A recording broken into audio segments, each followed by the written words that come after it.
السلام علیکم ورحمۃ اللہ وبرکاتہ۔ الحمد للہ الذی لہ ما فی السماوات وما فی الارض،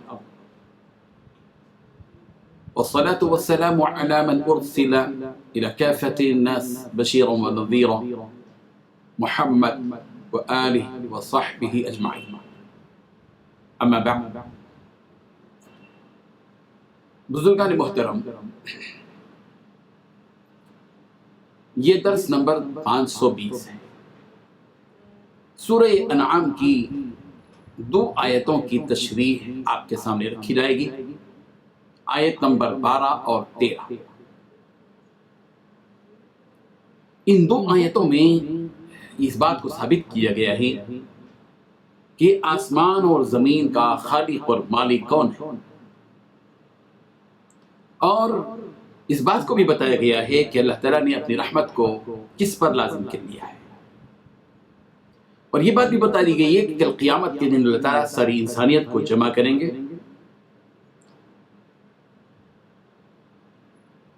اور دنیا میں جتنے لوگ بھی قیام پذیر ہیں، ظاہر بات ہے کہ وہ اسی کے لیے ہیں جو زمین اور آسمان کا خالق اور مالک ہے۔ انہی حقیقتوں کو ان 2 آیتوں میں بیان کیا ہے۔ پہلے ہم تلاوت کرتے ہیں۔ اعوذ باللہ من الشیطان الرجیم، بسم اللہ الرحمن الرحیم۔ قل لمن ما فی السماوات والارض قل للہ كتب على نفسه الرحمة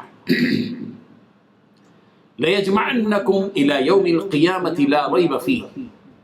الذين خسروا أنفسهم فهم لا يؤمنون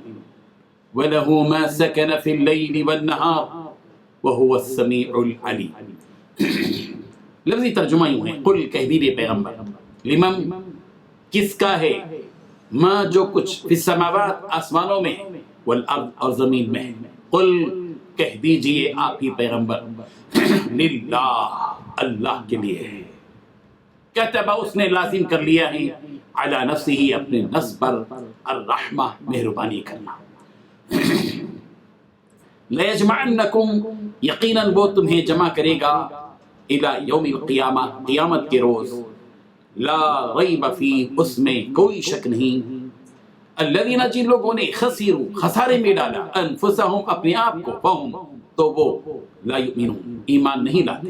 وَلَهُ اور اسی کا ہے، ما جو سکنا سکون کرتا ہے، فی اللیل رات میں، والنہار اور دن میں،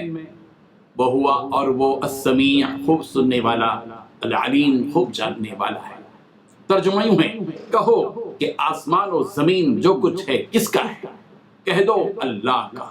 اس نے اپنی ذات پاک پر رحمت کو لازم کر لیا ہے، وہ تم سب کو قیامت کے دن جس میں کچھ بھی شک نہیں ضرور جمع کرے گا۔ جن لوگوں نے اپنے آپ کو نقصان میں ڈال رکھا ہے وہ ایمان نہیں لاتے، اور جو مخلوق رات اور دن میں بستی ہے سب اسی کی ہے، اور وہ سنتا جانتا ہے۔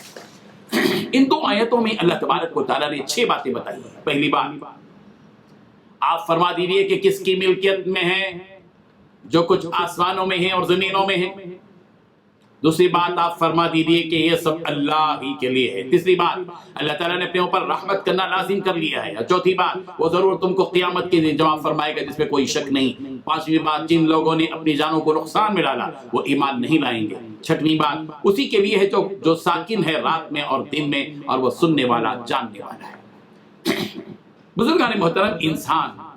اللہ تعالیٰ کی اس زمین پر زندگی کی سانسیں لیتا ہے، ہوش سنبھالتا ہے، اس زمین پر چلتا ہے پھرتا ہے، اس زمین سے اگنے والی چیزیں استعمال کرتا ہے، اس زمین کو بچھونا بنا کر آرام کرتا ہے، اور روزانہ 20 مرتبہ آسمانوں کی بلندیوں کو دیکھتا ہے، مگر اس کا دماغ اس جانب بہت کم جاتا ہے، اس کشادہ زمین اور اس بلند ترین آسمان کا حقیقی مالک کون ہے۔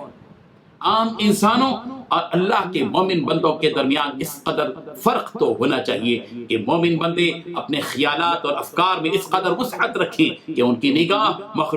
مخلوقات میں ہی محصور ہو کر نہ رہ جائے، بلکہ ان کی نگاہیں اس حقیقت کو دل و دماغ میں بٹھانے میں آزاد رہیں، اور اس نتیجہ تک پہنچنے میں متفکر رہیں، اس وسیع و عریض زمین اور اس بلند و بالا آسمان اور ان دونوں میں رہنے والی ساری چیزوں کا حقیقی خالق اور مالک صرف اور صرف اللہ ہے۔ ماں باپ اپنے بچوں کے ذہنوں میں یہ حقیقت بٹھائیں کہ دنیا جہاں کی چھوٹی بڑی ساری چیزوں کا خالق اور مالک اللہ ہے۔ رسول رحمت صلی اللہ علیہ وسلم کو اس آیت میں یہ حکم دیا جا رہا ہے کہ آپ ان کافروں اور مشرکوں سے پوچھیں کہ بتاؤ تو صحیح کہ جو کچھ آسمانوں میں ہے اور زمین میں ہے یہ کس کا ہے، یہ کس کی مخلوقات ہیں، ان سب کا حقیقی خالق اور مالک کون ہے جو اس زمین اور آسمان کو اپنے قبضے میں لیے ہوئے ہے اور سنبھالے ہوئے ہے۔ اگر یہ مشرکین جواب نہیں دیتے تو پیغمبر آپ انہیں بتلائیے کہ یہ ساری چیزیں اللہ تعالیٰ ہی کی ہیں۔ اور دوسری حقیقت یہ بتائیے کتب علی نفسہ الرحمہ، اللہ تبارک و تعالیٰ نے رحمت کو اپنے اوپر لازم کر لیا ہے، وہ اپنے بندوں پر رحمت فرماتا ہے۔ اللہ تعالیٰ کی مہربانی کا معاملہ یہ ہے کہ وہ دنیا میں تو سب پر مہربانی کرتا ہے، مومنوں، کافروں، دوستوں، دشمنوں، فرما برداروں، نافرمانوں، فاسقوں، فاجروں، سبھی پر مہربانی کرتا ہے۔ اگر وہ ان کافروں پر مہربانی نہ کرتا تو یہ کبھی کے فقر و فاقے اور دنیاوی زندگی کی تنگی کی وجہ سے ہلاک ہو جاتے۔ دنیا میں کافروں، فاسقوں اور فاجروں کا خوش و خرم زندگی بسر کرنا اس بات کی علامت ہے کہ اللہ تعالیٰ دنیا میں ان پر بھی رحمت اور مہربانی فرما رہے ہیں۔ البتہ آخرت میں رحمت اور مہربانی تو صرف ایمان والوں ہی کو رہے گی، اور آخرت کی رحمت اور مہربانی ظاہر بات ہے کہ سے کافر و مشرک قیامت کے دن محروم رہیں گے۔ سورہ اعراف کی اس آیت میں اس حقیقت کو بیان کیا گیا، وَرَحْمَتِي وَسِعَتْ كُلَّ شَيْءٍ، میری رحمت ہر چیز پر کو احاطے میں لیے ہوئے، وَرَحْمَتِي وَسِعَتْ كُلَّ شَيْءٍ، میری رحمت ہر چیز پر وسیع ہے، لیکن فَسَأَكْتُبُهَا، میں اس کو خاص کرتا ہوں، خاص لکھتا ہوں، لِلَّذِينَ، ان لوگوں کے لیے جو يَتَّقُونَ تقوی اختیار کرتے ہیں، وَيُؤْتُونَ الزَّكَاةَ، اور زکوٰۃ ادا کرتے ہیں، وَالَّذِينَ هُمْ بِآيَاتِنَا يُؤْمِنُونَ، اور وہ جو ہماری آیتوں پر ایمان رکھتے ہیں۔ عالم آخرت میں ابدی طور پر رحمت کے حقدار تو ایمان کے ساتھ نیک اعمال اختیار کرنے والے ہی ہوں گے۔ اللہ تعالیٰ کی ذات ایسی ہے کہ وہ اپنے مخلوق پر غصہ اور غضب بھی فرماتا ہے اور رحمت و مغفرت بھی فرماتا ہے، لیکن یہ ایک حقیقت ہے کہ اس کے غصے اور غضب پر اس کی رحمت غالب ہے، یعنی وہ غصہ اور غضب کم کرتا ہے اور رحمت کا معاملہ زیادہ فرماتا ہے۔ حضرت ابو ہریرہ رضی اللہ عنہ سے روایت ہے، رسول رحمت صلی اللہ علیہ وسلم نے فرمایا جب اللہ تعالیٰ نے مخلوق کو پیدا کیا تو ایک فرشتہ ایک بات لکھی گئی، وہ کیا بات لکھی گئی؟ اس کے عرش کے پاس یہ بات لکھی گئی کہ میری رحمت میرے غصے پر غالب رہے گی، بخاری کی روایت۔ حضرت ابو ہریرہ رضی اللہ عنہ سے ایک اور روایت ہے اس سلسلے میں کہ رسول کے بلا شبہ اللہ تعالیٰ کی 100 رحمتیں ہیں، 100 رحمتیں اللہ تعالیٰ کی، ان میں سے ایک رحمت نازل فرمائی جو رحمت کے جن و انس اور چوپائے زہریلے جانوروں میں بٹی ہوئی ہے۔ اسی ایک رحمت کے ذریعے آپس میں وہ ایک دوسرے پر مہربانی کرتے ہیں، رحم کرتے ہیں، انسان، وحشی جانور سارے کے سارے اپنے بچوں پر رحم کرتے تھے، اور 99 رحمتیں اللہ تعالیٰ نے رکھ لی ہیں جن کے ذریعے قیامت کے دن وہ اپنے بندوں پر رحم فرمائے گا۔ یہ بھی بخاری کی روایت ہے۔ اس آیت میں ایک اور بات بیان کی گئی ہے، لَيَجْمَعَنَّكُمْ إِلَىٰ يَوْمِ الْقِيَامَةِ لَا رَيْبَ فِيهِ، کہ اللہ تبارک و تعالیٰ تمہیں قیامت کے دن جمع کرے گا جس قیامت کے دن کے واقع ہونے میں کسی بھی قسم کا کوئی شک نہیں ہے۔ قیامت کے دن ساری انسانیت کا ایک ہی جگہ جمع ہونا قطعی بات ہے، یہ ہمارے بنیادی عقائد میں سے ہے، اس کا انکار کرنے والا مومن ہو نہیں سکتا۔ قرآن مجید میں متعدد بار اس حقیقت کو مختلف انداز میں بیان کیا گیا ہے۔ سورہ آل عمران کی آیت نمبر 25 میں فرمایا فَكَيْفَ إِذَا جَمَعْنَاهُمْ لِيَوْمٍ لَا رَيْبَ فِيهِ، بس کیا حال ہوگا جب کہ ہم انہیں اس دن جمع کریں گے جس کے آنے میں کوئی شک نہیں۔ سورہ نساء کی آیت نمبر 87 میں بھی یہ بات بتائی گئی، لَيَجْمَعَنَّكُمْ إِلَىٰ يَوْمِ الْقِيَامَةِ لَا رَيْبَ فِيهِ۔ سورہ کہف کی آیت نمبر 99 میں بیان کیا گیا وَنُفِخَ فِي الصُّورِ فَجَمَعْنَاهُمْ جَمْعًا،